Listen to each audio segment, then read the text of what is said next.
اور اس رات میں نبی کریم صلی اللہ علیہ وسلم کی ایک اور حدیث کے مطابق بندے کا نام اعمال تبدیل ہوتا ہے۔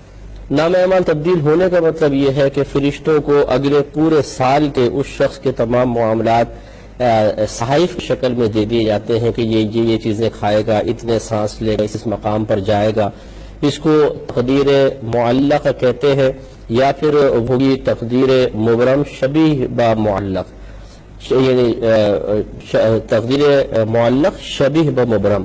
اس کا مطلب یہ ہوتا ہے کہ ایک تو اللہ تعالیٰ کا فیصلہ ازلی ہوتا ہے جو کسی بھی صورت میں تبدیل نہیں ہوتا، حتیٰ کہ انبیاء علیہ السلام اگر اس کے خلاف دعا فرمانا چاہیں کہ ان کی توجہ اس طرف نہ ہو تو اللہ تبارک و تعالیٰ ان کو اس کے خلاف دعا سے ہی روک دیتا ہے۔ تو جب نبیوں کو روک دیتا ہے تو خود سوچئے کہ وہ فیصلہ ازلی دعا سے یا تدبیر سے کیسے بدلے گا۔ لہٰذا یہی وہ تقدیر ہے، فیصلہ ازلی جو اللہ تعالیٰ کا ہے کہ جو کسی بھی صورت میں تبدیل نہیں ہوتا ہے۔ اور ایک ہوتا ہے کہ فرشتوں کو صحائف میں اللہ تعالیٰ لکھ کر دے دیتا ہے، لیکن اس میں جو بندے کے لیے معاملات ہوتے ہیں وہ کنڈیشنل ہوتے ہیں۔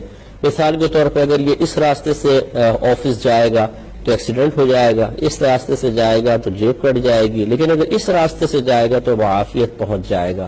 یہ تین چیزیں لکھ کر فرشتوں کو دے دی گئیں۔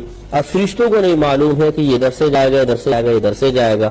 ہاں، جب وہ اپنے آفس میں کسی بھی ایک راستے سے پہنچ جاتا ہے تو وہ سمجھ جاتے ہیں کہ اللہ تعالیٰ کا فیصلہ ازلی یہ تھا کہ یہ ادھر سے جائے گا اور وہاں تک پہنچے گا، اور پہنچے، پھر ان کو چلتا ہے ورنہ نہیں۔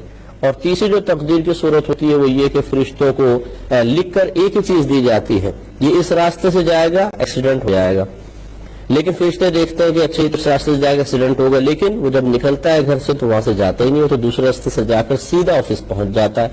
اس وقت فرشتوں کو یہ نہیں کہ وہ فرشتے کہتے ہیں اچھا جو میں لکھ کر دیا وہ غلط ہے، بلکہ وہ سمجھ جاتے ہیں کہ اصل میں اس میں دو چیزیں تھیں، ایک یہ کہ اس راستے سے جائے گا تو ایکسیڈنٹ ہوگا، اور دوسرے راستے سے جائے گا تو سیدھا آفس تک پہنچ جائے گا۔ لیکن اللہ تعالیٰ نے ایک معاملہ ہم پر مخفی رکھا، دوسرے کو ہمارے سامنے واضح فرما دیا۔ تو یہ تقدیر معلق تو ہے کیونکہ دو چیزیں تھیں، لیکن یہ شبیہ با مبرم ہے۔ مبرم کہتے ہیں اس تقدیر کو ہے کہ جو ایک ہی ہوتی ہے اور پختہ ہوتی ہے، جسے اللہ کے میں نے بتایا فیصلہ ازلی۔ تو فرشتے سمجھتے ہیں کہ تقدیر مبرم ہے، لیکن وہ اصل میں معلق ہوتی ہے۔ مبرم کے مشابہ اس لیے ہوتی ہے کہ اس میں دو تین آپشن نہیں لکھے ہوتے، ایک ہی ہوتا ہے۔ تو یہ پہلے آپ بات سمجھ چکے ہوں گے، تو میں پہلے کال لے لوں پھر میں اس پہ وضاحت عرض کرتا ہوں۔ السلام علیکم۔ اللہ الرحمن الرحیم۔ تو آپ کی خدمت میں گزارش کر رہے تھے کہ تقدیریں تین طرح کی ہوتی ہے، ایک تقدیر مبرم کہلاتی ہے، یہ لفظ ابرام سے نکلا ہے، ابرام معنی ہوتا ہے پختہ کرنا، تو مبرم اس میں مفعول کا صیغہ ہے، اس کا مطلب ہے جس کو پختہ کر دیا گیا۔ تو یہ اللہ کا فیصلہ ازلی ہوتا ہے جو اس نے مخلوق کے لیے کر دیا ہے اور اس میں کوئی تبدیلی نہیں ہو سکتی ہے۔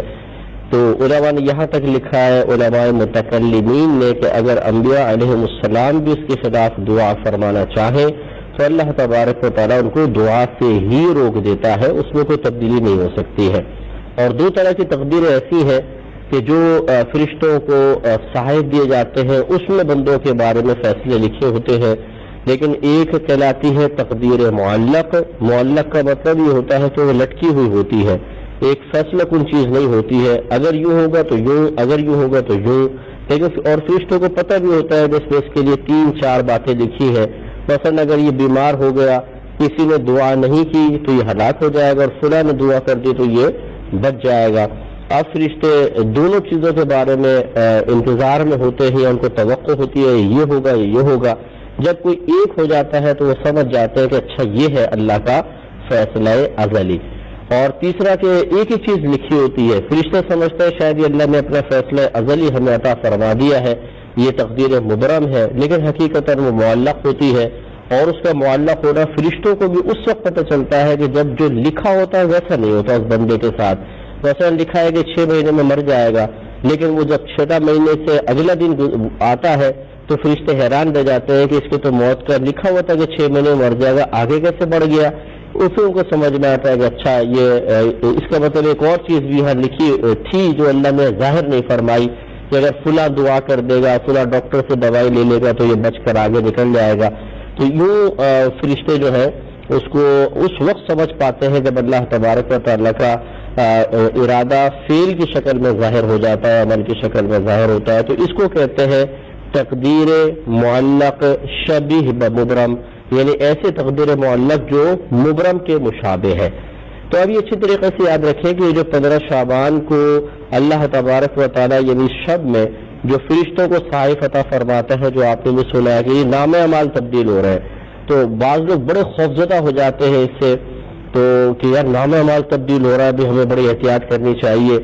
تو یہ خوف زدہ ہونا تو یہ کوئی بری چیز نہیں ہے، بہت اچھی بات ہے، لیکن صرف 15 شعبان کو خوف زدہ ہونا یہ بہت ہی عجیب و غریب بات ہے، کیونکہ یہ تقدیریں تو پہلے لکھ دی گئی ہیں۔ بخاری اٹھا کے پڑھیے، نبی کریم صلی اللہ علیہ وسلم ارشاد فرماتے ہیں کہ اللہ تبارک و تعالی نے لوگوں کی تقدیریں ان کی پیدائش سے 50,000 سال پہلے ہی لکھ دی ہے، یہ پہلے فیصلے ہو چکے ہیں۔ اب یہ نہیں ہے کہ کوئی نئی چیز آپ کی دی جا رہی ہے فرشتوں کو، یہ تو پہلے ہو چکا ہے۔ اگر واقعی کو خوف خدا رکھنے والا ہے تو وہ اسی سے اس حدیثوں سے خوف زدہ ہو جائے۔ ایک نبی کریم صلی اللہ علیہ وسلم نے ایک مقام پہ مزید ارشاد فرمایا کہ قلم قدرت لوگوں کا رزق لکھ کر خشک ہو چکا ہے، اب کسی پرہیزگار کی پرہیزگاری اس کو بڑھا نہیں سکتی اور کسی کو فسق و فجور سے کم نہیں کر سکتا۔ تو وہ 15 شعبان کو ہی خوف زدہ ہونا، باقی پورے سال ہنسنا مسکرانا عیش کرنا اور پرواہی نہ کرنا، یہ غلط رویہ ہے۔ جو 15 شعبان کو نام اعمال کی تبدیلی کے لحاظ سے خوف زدہ کرتے ہیں، ان کا ہرگز یہ مقصد نہیں ہے کہ صرف آپ 15 شعبان میں نام اعمال کے بدلنے کا خوف محسوس کریں، اس کے علاوہ اللہ تبارک و تعالیٰ کے فیصلوں کی طرف توجہ نہ کریں۔ یہ غلط روش ہے، اس پہ توجہ رکھنی ہوگی۔